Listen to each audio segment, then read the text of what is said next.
ස්වර්ණවා හිතුවද කවදා හරි මගේ ගැන මේ රටේ චිත්‍රපටයක් හැදෙයි කියලා?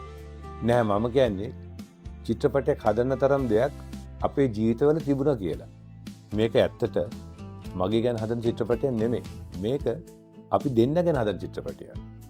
මේක අපි ගොඩනගපු ලෝකෙ ගැන හදන චිත්‍රපටයක්. ඔයාද මෙතනට ඇවිල්ලා මේක දකින්නෙක් ගැන මට හරි සතුටුයි. හරි.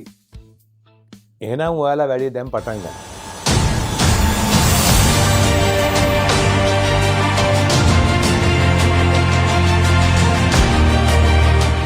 තාත්තා ගැන කොහොමද ඇත්තටම පුතෙක් නිරෝධනය කරන්නේ?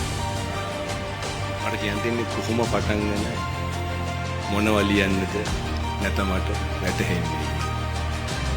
ඉතින් හැම පුතෙක්ම බහතර වන වයසේදී වීරයා තමයි තමුගේ තාත්තා. මගේ ලෝකෙත් එදා ඉඳන්ම වීරයා වෙලා හිටියේ මගේ තාත්තා. මගේ තාත්තා මිලියන ගණනාවක හදවත සොරාගත්ත කෙනෙක්. එක හඬකට පෙම් බැඳපු මිලියන ගණනකට අයිති ජාතික වස්තුවක්.